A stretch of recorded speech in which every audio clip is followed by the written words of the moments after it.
హల్లెలూయా. దేవుడు మీ అందరిని దీవించి ఆశీర్వదించునుగాక. అలాగే ప్రార్థించిన సహోదరి ఎస్తేర్ గారికి కూడా దేవుడి కృప అనుగ్రహింపబడునుగాక. ఆమేన్. హల్లెలూయా. దేవునికి స్తోత్రం కలుగునుగాక. అదేవిధంగా చదవబడిన లేఖనంలో ప్రియమైన చాలా విషయాలు ఉంటున్నాయి. చదవబడిన 73వ వచనం, నీ చేతులు నన్ను నిర్మించి నాకు రూపు ఏర్పరిచిన నీ ఆజ్ఞలను నేను నేర్చుకున్నట్లు బుద్ధి దయచేయము. ప్రేమ.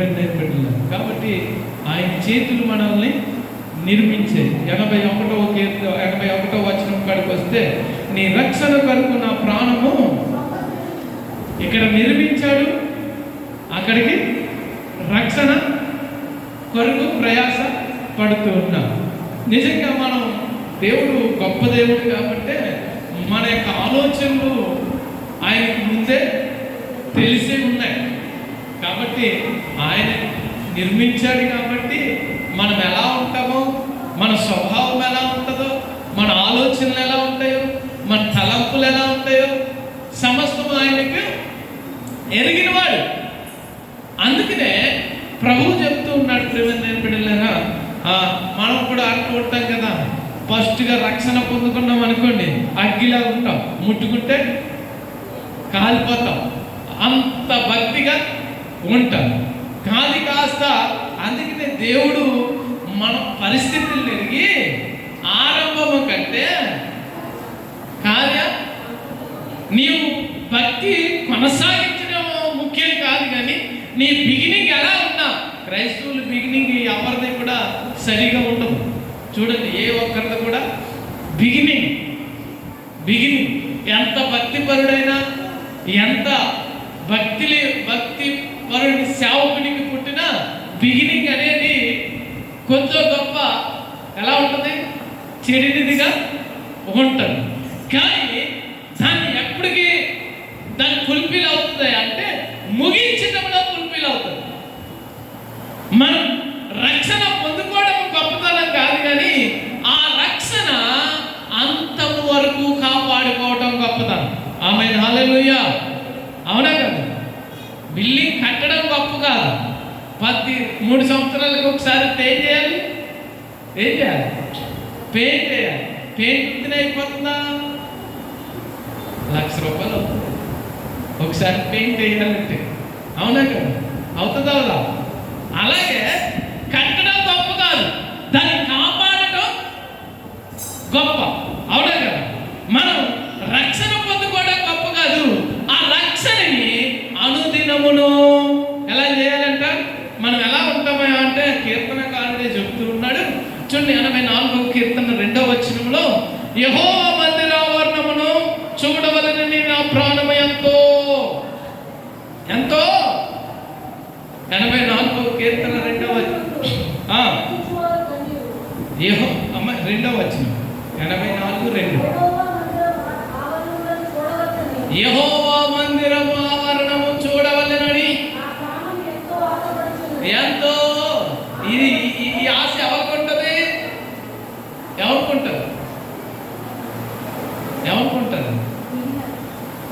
ఎవరైతే ఉంటారు ఫస్ట్ కాలేజీకి జాయిన్ అయిన వాళ్ళకి ఉంటుంది, బాబా వెళ్ళిపోవాలి, రోజు వెళ్ళిపోవాలంటుంది. క్లాసులు మొదలైనప్పటికి ఎప్పుడు ఎగ్గొట్టాలా అంటారు. అవునా కాదు?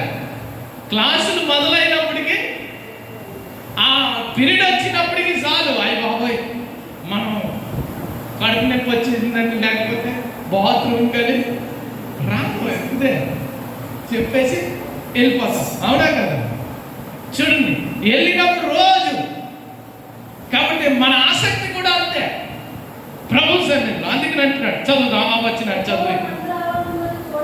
యెహోవా మందిరావరణములను చూడవలనని నా ప్రాణము ఎంతో ఆశపడుచు ఉన్నది, అది సొమ్మసిల్లుచు ఉన్నది. జీవము గల దేవుణ్ణి దర్శించుటకు. దేవునికి మహిమ కలుగును గాక. అప్పుడైతే ఆనందంతో కేకలేస్తుంది. ఎప్పుడైతే చేద్దాము లేనోడికి వెళ్ళిపోతుంది. అప్పుడైతే వెళ్ళిపోవాలి అబ్బా అన్నట్టుగా ఉంటుంది. అందుకే ప్రభువు చెప్తున్నాడు, మనం చేసేది. ఆరంభం ఉంచడము గొప్ప కాదు, దాన్ని మనం కొనసాగించాలి. ఎప్పుడు వరకు మనం పాడతాం కదా, నా ప్రాణం నంత వరకు నీ మట్టిలో చేరే వరకు. ఎప్పుడు వరకు? మట్టిలో చేరేంత వరకు మన భక్తిని మనము ఎలా కాపాడుకోవాలి అంటే, ప్రేమికుడు బెలూన్ ఊది అది పేలకుండా ఎలా కాపాడుకోవాలి, అలా బెలూన్ లాంటిది మన జీవితం. ఎప్పుడు బాండ్ పట్టదో తెలియదు. ఎప్పుడు అంటది? పాపాన్ని చూడగానే బెలూన్ ఏమైపోతే పేలిపోద్ది.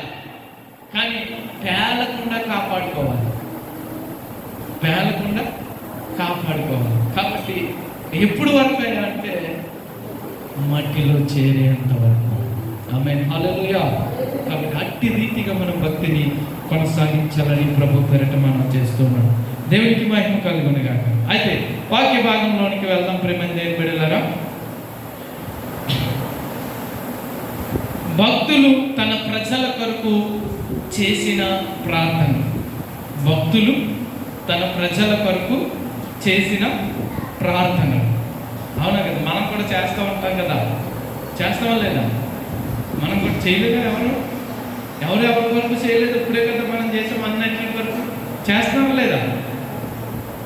చేయట్లేదా? అయ్యో, చాలా మంది చేయట్లేదు. పాస్టర్ గారు కూడా చేయట్లేదు, నార్మల్ చేయట్లేదు, ప్రహర్ష చేయట్లేదు. దేవునికి స్తోత్రం, హల్లెలూయా. ప్రియమైన అయితే చాలా మంది భక్తులు ఉన్నారు. అయితే అందరినీ నేను జ్ఞాపకం చేసుకోవట్లేదు, కానీ ఒక నలుగురిని మాత్రం మీకు పరిచయం చేస్తాను. వేదనతో బాధ్యతతో ప్రార్థించిన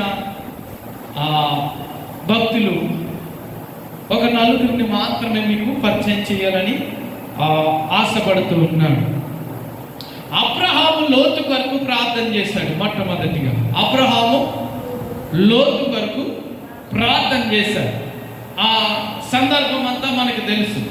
ఆదికాండం 18వ అధ్యాయము 23వ వచనం నుండి 33వ వచనం వరకు మనకి ఆ సంభాషణ మనకి కనబడుతూ ఉంటుంది.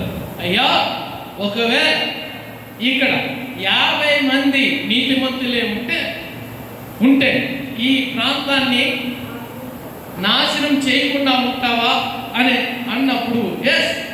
కాబట్టి ఒక్క నీతిమంతుడున్నా ఖచ్చితంగా ఆ నీతిమంతుడిని తప్పించి ఆ ప్రాంతాన్ని నాశనము చేస్తాడు. లోతు విషయంలో అదే జరిగింది. అవునా కదా?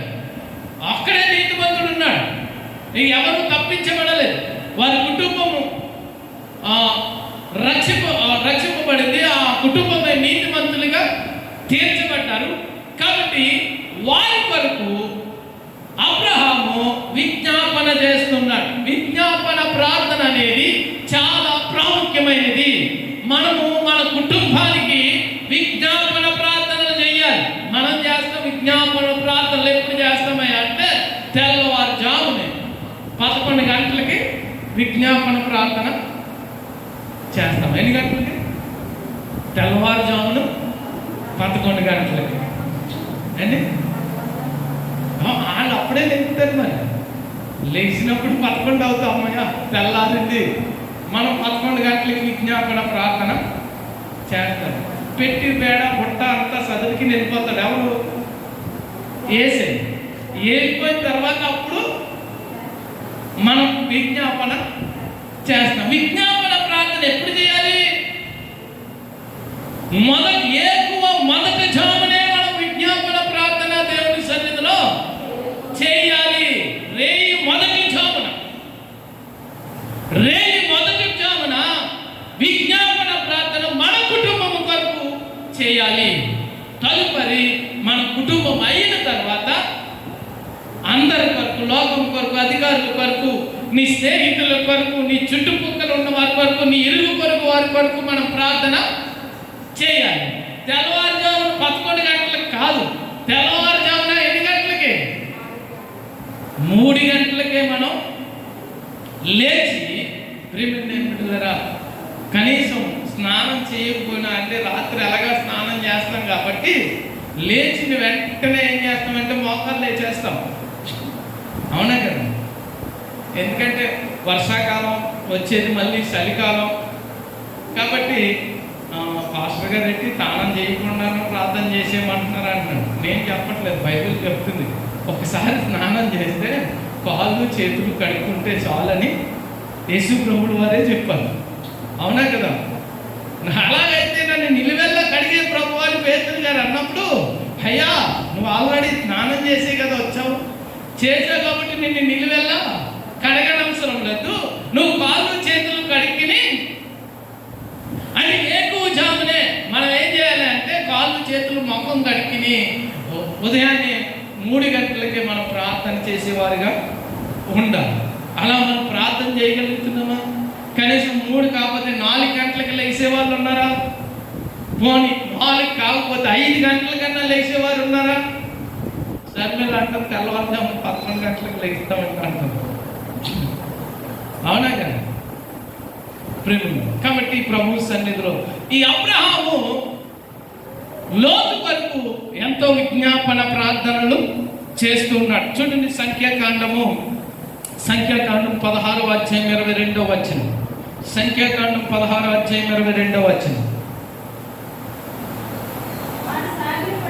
వారు సాగిలపడి సమస్త శరీరాత్మలకు దేవుడవైన దేవా,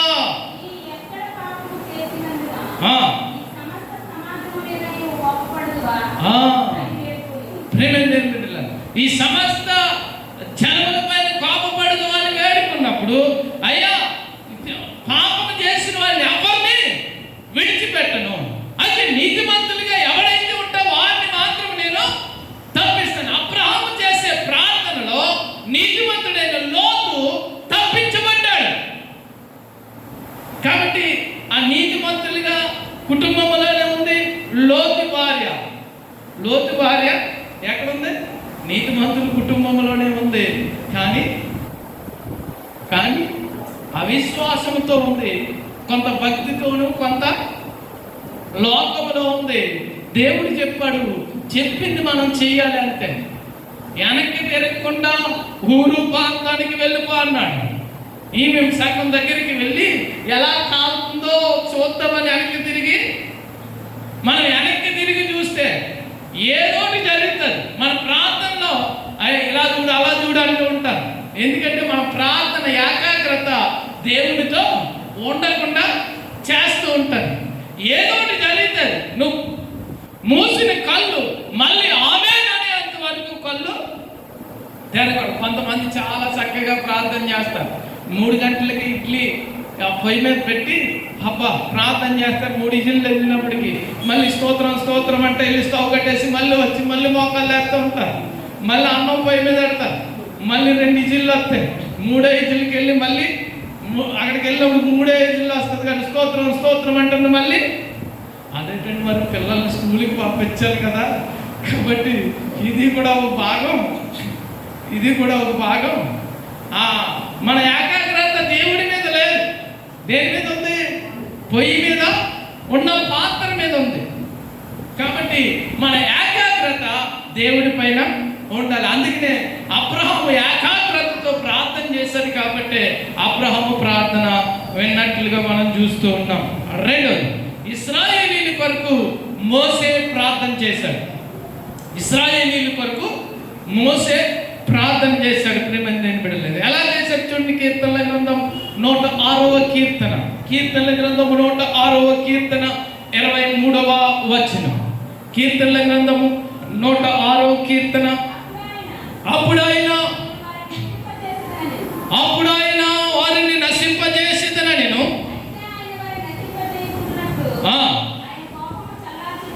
ఆయన కోపము చల్లార్చుటకై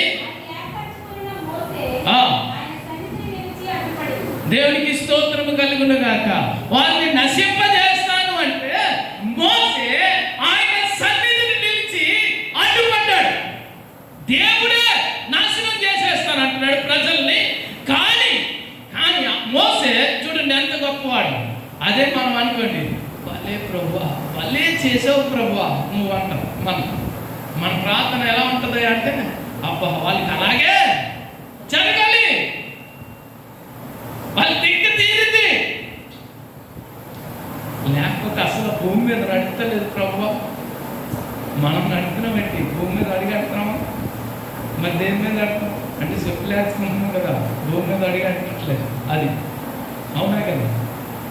కాబట్టి అలా కాకుండా ప్రభు సన్నిధిలో మోసే తన ప్రజల కొరకు మనం ఇంకా చూస్తూ ఉండే నిర్గమాకాండంలో 1,000 ఆ జీవ గ్రంథంలో నా పేరు తీసేసి అప్పుడు వాళ్ళని చూడండి ఎంత గొప్ప ప్రార్థన చేస్తున్నాడు దేవుడితో. మరి నువ్వు అలా చేస్తున్నావు అన్నమాట, నీవు నేను అలా ప్రార్థన చేయగలుగుతున్నావా? అంత భక్తి కలిగి జీవించగలుగుతున్నావా అన్నది ఒక్కసారి జ్ఞాపకం చేసుకోవాలి. చూడండి సంఖ్యాకాండం 14వ అధ్యాయం, సంఖ్యాకాండం 14వ అధ్యాయం 5వ వచనం, సంఖ్యాకాండం 14వ అధ్యాయం 5వ వచనం.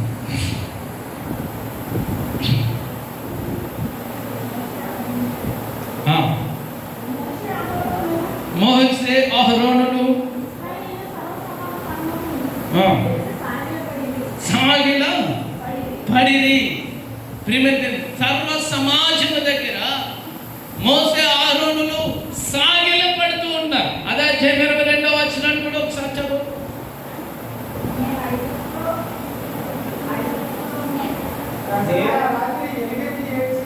ప్రజలు ఆ రాత్రి ఎలుగెత్తి ఏడ్చిరి.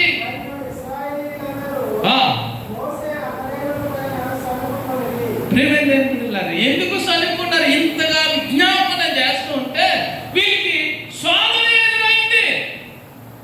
మోసే లాంటి భక్తుడికి శోధన ఎదురైతే నీకు నాకు కూడా ఇంకెన్ని శోధనలు ఎదురవుతూ ఉంటాయి, అవునా? కానీ ఆ శోధనలు జయించి ప్రభు సన్నిధిలో విజ్ఞాపన ప్రార్థనలు చేసేవాడిగా ఉన్నట్లుగా మోసేని మనం చూస్తూ ఉన్నాం. ద్వితీయోపదేశకాండం 9వ అధ్యాయం 25వ వచనం. ద్వితీయోపదేశకాండం 9వ అధ్యాయం 25వ వచనం. కాగా నేను చూడండి, కాగా నేను మునుపు సాగిలపడినట్లు మరలా యెహోవా సన్నిధిని 40 రాత్రులు 40 పగళ్ళు యెహోవా సన్నిధిని సాగిలపడ్డాడు. ప్రియమైన దేవుడు, మరి నీవు నీ సహోదరు కోసం లేకపోతే నీ బంధుమిత్రుల కొరకు నీ కుటుంబం కొరకు సాగిలపడగలుగుతున్నావా? విజ్ఞాపన చేయగలుగుతున్నావా? చేస్తే ఎలా చేస్తున్నావు? ఎటువంటి భక్తితో, ఎటువంటి ఆవేదనతో సాగిలపడుతున్నావో ఒక్కసారి గమనించాలని ప్రభు పేరిట మనం చేస్తూ ఉన్నాను. చూడండి నిర్గమాకాండం 32వ అధ్యాయం 10వ వచనం. అదే నిర్గమాకాండం 32వ అధ్యాయం 10వ వచనం. కావున నీవు ఓరకుండుము.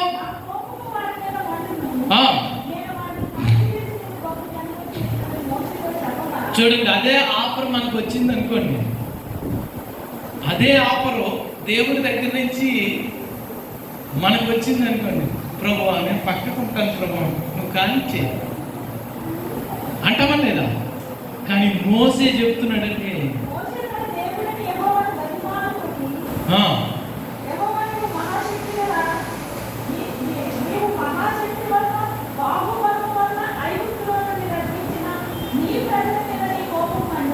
మండలేనా? నువ్వే రప్పించావు, నువ్వే మండలేనా?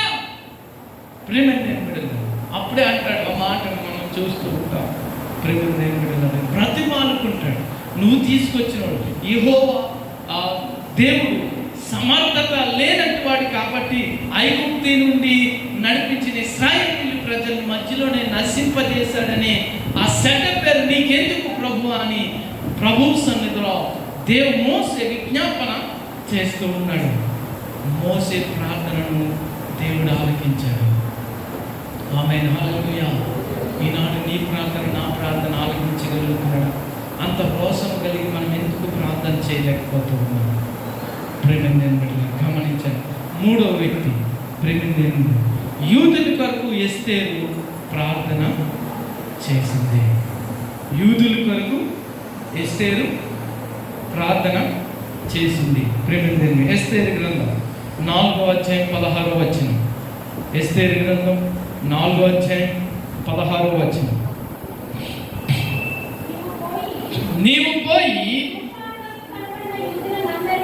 నీవు పోయి సుసానులో కనబడిన యూదులందరినీ సమాజ మందిరములోనికి సమకూర్చి నా నిమిత్తము ఉపవాసం ఉండి 3 దినములు అన్నపానములు చేయకుండి. నేనును నా పనిగత్తులను కూడా ఉపవాసం ఉండును.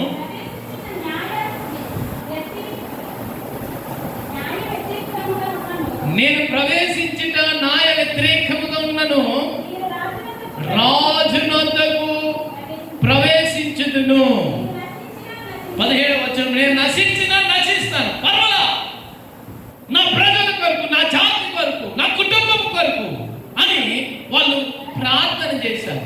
మనం ఎందుకు అంత భక్తితో, అంత ఆసక్తితో మనం ప్రార్థన చేయలేకపోతున్నాం? కనీసం బయట వాళ్ళకి కాకపోయినా మన కుటుంబం కొరకైనా ప్రార్థించగలుగుతున్నామా? అందుకనే అంటున్నాడు సామ్యూయల్, ఇతరుల కొరకు ప్రార్థించకపోవటమే పాపం. పాపం అంటే ఏదో కాదు, ప్రార్థన చేయకపోవటమే పాపం. పాపం అంటే ఏదో కాదు, ఆజ్ఞ అతిక్రమమే పాపం. కాబట్టి మనం రోజు అనేక ఆజ్ఞలు అతిక్రమిస్తూ ఉన్నాం.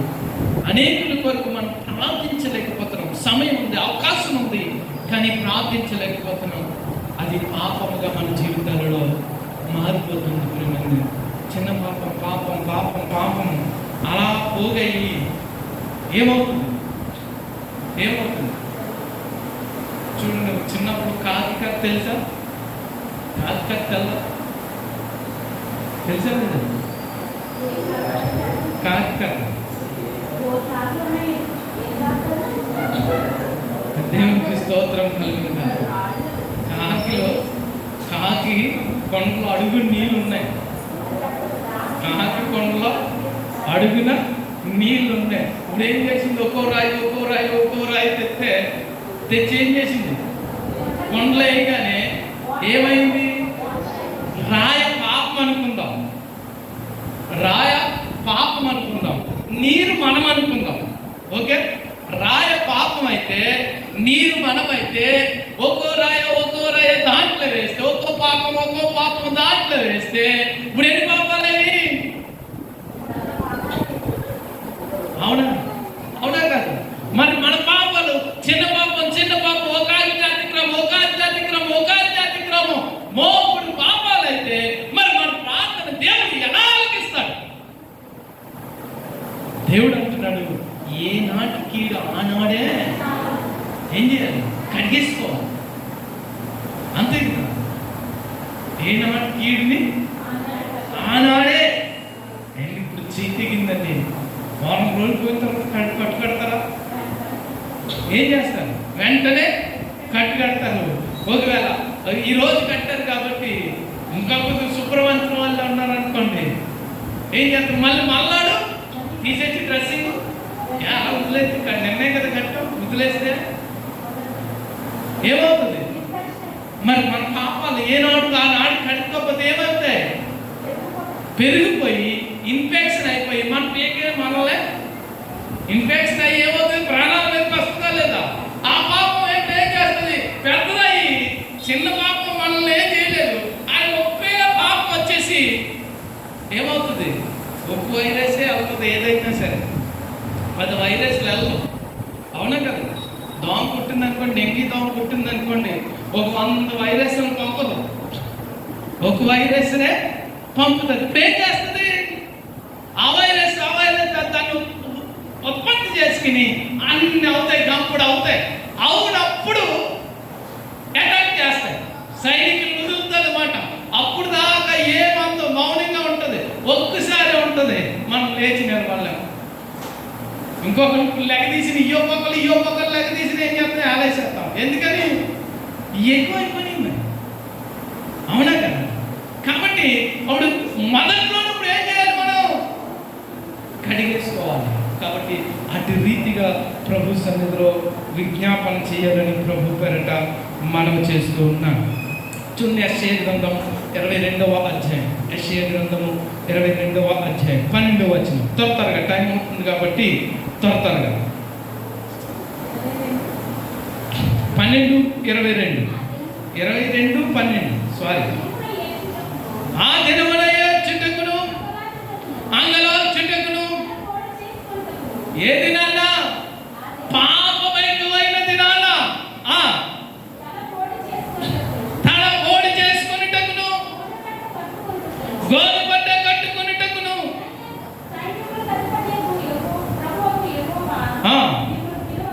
మిమ్మల్ని పిలువగా ఇంకెలాగా వైరస్ వచ్చేస్తుంది, రేపు చచ్చిపోతాం కదా, తిండి తాగుతాం అలాగే అనుకున్నారు. అంతమైపోతుంది 2012 ఆ డబ్బు అంతా రోడ్ల మీద జల్లేశారంట. జల్లేసి అంతం రాలేదే మీరు అలా అవునంట. రేపై పొందాలకు రోడ్డు అంటే జల్లేసి వాళ్ళు చెప్పెట్టుకుని నడుపుకుంటున్నారు. మరి బతకాలి కదా, అలాగే ఉంటారు. కాబట్టి పాపము మనం ఎప్పటికప్పుడు ప్రార్థనలతో కడుక్కోవాలి. ఇక 3వ వ్యక్తి ప్రియమైన నేను పెడతాను, దేవునికి స్తోత్రం కలుగునుగా. 4వ వ్యక్తి 1 అబ్రహాం, 2 మోసే, 3 ఎస్తేరు, 4 యేసుక్రీస్తు ప్రభుల వారు. ఆమేన్, హల్లెలూయా. లూకాసు వార్త 23వ అధ్యాయం 34వ వచనం. లూకాసు వార్త 23వ అధ్యాయము 34వ వచనం. యేసు,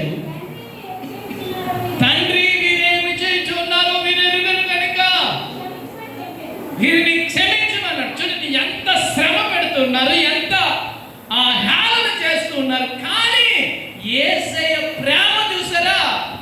ప్రేమ తండ్రి వీరేమి చేయుచున్నారో వీరెరుగరు కనుక వీరిని క్షమించుడి. ప్రేమ నేను పెడుతున్నారు. ఇవన్నీ కూడా వీళ్ళని పైన వాళ్ళందరూ కూడా ఆయనను కలిగి ఉన్నారు. నీవు నేను కూడా యేసయ్యని కలిగి ఉంటే ఎన్ని కష్టం వచ్చినా, ఎంత బాధ వచ్చినా, ఎంత హింసలైనా మనం ఏం చేస్తాం? క్షమించగలిగే హృదయాన్ని దేవుడు మనకి ఇస్తాడు. ఏ కష్టాలైనా ఆహ్వానించగలిగే ధైర్యం మనకుంటుంది. ఎవరుంటేనే? యేసయ్య మన హృదయంలో ఉంటుంది. ఎవరుంటేనే? ప్రార్థన అనుభవం నీలో ఉంటే, వాక్యం చదివే అనుభవం నీలో ఉంటే, ఏ కష్టమైనా రాని అది నన్ను ఏం చేస్తుంది? దర్శించి చూసి వెళ్ళిపోతుంది. అంటే అంత భక్తి పరులుగా, అంత బలవంతులుగా మనం ఉండాలి. ఆమేన్, హల్లెలూయా, హల్లెలూయా. మనం అనుకుంటూ ఉంటాం, వాక్యాన్ని చదువుతున్నాం కదా, కుమార్తెలు నగరానికి చెక్కబడిన మూలకమ్ములుగా ఉంటారు. కాబట్టి ప్రతి ఆడపిల్ల నగరానికి చెక్కబడిన మూలకమ్ములా ఉంటారా? ఉంటారా? చెప్పాలి. ఎందుకుంటారు? ఉదాహరణ చెప్తాను. ఇప్పుడు ఈ బండ్లు ఉన్నాయి కదా, ఈ బండ్లు ఉన్నాయి కదా, ఈ బండ్లు అన్నీ చెక్కబడ్డాయి, చాలా అందంగా ఉంది. కానీ ఒక గొప్ప ఇలా లేచి ఉంది, బాగానే ఉంది, అన్నట్లో ఉంది. కానీ మేస్త్రి ఏం చేస్తాడంటే చూసి టచ్ చేసుకుని వెంటనే దీని పక్కన పెట్టేస్తాడు. ఎందుకని? దాని మొసాలు పైకి, రెప్పల పైకి చూడండి, కొంతమంది రెప్పల పైకి ఉన్నాయనుకోండి, పైకి లేచిపోతాయి, ఈ మొసాలు లేచిపోతూ ఉంటాయి. మన మంచి బండ్లు నెంబర్ 1 క్వాలిటీ కాబట్టి అంటుకునే ఉన్నాయి. నెంబర్ 2 ఉంటుంది, దాంట్లో ఈ రెప్పలు పైకి లేచిపోతాయి. కొన్నిసార్లు శాఖసఖ్యం కలిగిన వాళ్ళు ఉంటారు, మేస్త్రి. రెప్పలు పైకి వచ్చినా సరే దాన్ని కవర్ చేసి అంటిస్తారు. కాబట్టి ఆ నగరానికి చెక్కబడిన మూల స్తంభాలుగా ఉండాలి అంటే ప్రియమైన మొదట మనము చెక్కబడాలి. దేంట్లో చెక్కబడాలి? అదే ఎవరు వాటరింగ్ మేస్త్రి దగ్గర అది ఉంటుంది కదా సిత్రీ పట్టేది, దాంతో చెక్కబడలా? అవునా కదా? దాంతో చెక్కబడితే ఒళ్ళంతా చర్మం పొరల పొరల కింద ఊడిపోద్ది. ఇంకా కాబట్టి దాంతో కాదు, ప్రార్థనలో చెక్కబడాలి, వాక్యంలో చెక్కబడాలి, ప్రేమ విజ్ఞాపనలో చెక్కబడే వారిగా ఉండాలి. ఎస్తేరు అదే చేసింది. ప్రేమ తన జాతి కొరకు, ఒకవేళ నేను నశించేదను అయినప్పటికీ రాజు దగ్గరికి నేను వెళ్తాను అని చెప్పింది. విజ్ఞాపన ప్రార్థన చేసింది. ప్రార్థన వల్ల తన జాతిని అంతా కూడా రక్షించగలిగింది. ప్రేమ నేను పెడదా. కాబట్టి మనం అలా ఉండాలి. అదేవిధంగా యేసుక్రీస్తు ప్రభుల వారు కూడా చెప్తూ ఉన్నాడు, ప్రేమ నేను పెడదా ఏంటి అంటే మనందరి కొరకు తన ప్రాణాన్ని హింసిస్తున్నారు, చిత్రహింసలు చేస్తున్నారు. అయినప్పటికీ కూడా తండ్రి వీరేం చేస్తున్నారు వీరెరుగరు కనుక వీరిని క్షమించమని ప్రభు చెప్తున్నాడు. దేవునికి స్తోత్రం కలుగునుగా. చివరిగా ప్రేమింది మత్తయి సువార్త 5వ అధ్యాయం 44వ వచనం. 5వ అధ్యాయం 44వ వచనం.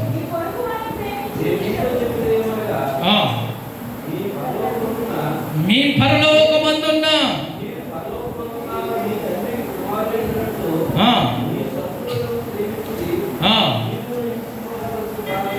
మిమ్మల్ని విమర్శించిన వారి కొరకు ఏం చేయాలి? ప్రార్థన చేసేవారిగా ఉండాలి. చివరిగా చూడండి, అపొస్తలుల కార్యం 7వ అధ్యాయం 6వ వచనాన్ని కూడా ఒకసారి చదివాను. 7వ అధ్యాయం 6వ వచనం. అపొస్తలుల కార్యం 7వ అధ్యాయం 6వ వచనం. అయితే దేవుడు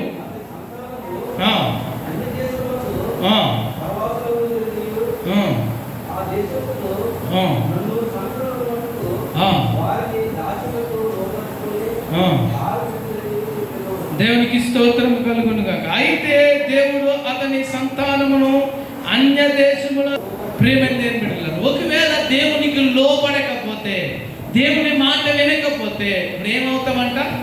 హింసల పాలు, శ్రమల పాలకి వెళ్ళిపోతాము. అక్కడ అగ్ని ఆరదు, పురుగు చావుడు. యేసయ్య చెప్తున్నాడు, ప్రతి ఒక్కరిని కూడా ప్రేమిస్తూ ఉన్నాడు. నిన్ను వలని పొరుగు వారిని ప్రేమిస్తూ ఉన్నాడు. ఆ ప్రేమను కలిగిన యేసుక్రీస్తు ప్రభుల వారిని మనము సేవించే వారిగా ఉండాలని ప్రభు పేరిట మనం చేస్తూ అటు కృప దేవుడు మనకు అనుగ్రహించునుగాక. ప్రార్థన చేసుకుందాం కొన్ని నిమిషాలు ప్రభు సన్నిధిలో. యేసయ్య నీకు వందనాలు, స్తోత్రాలు ప్రభువా. జీవము గల దేవా, జీవాధిపతి, సర్వోన్నతుడ, సర్వ సృష్టికర్త, సకలాశీర్వాదమునకు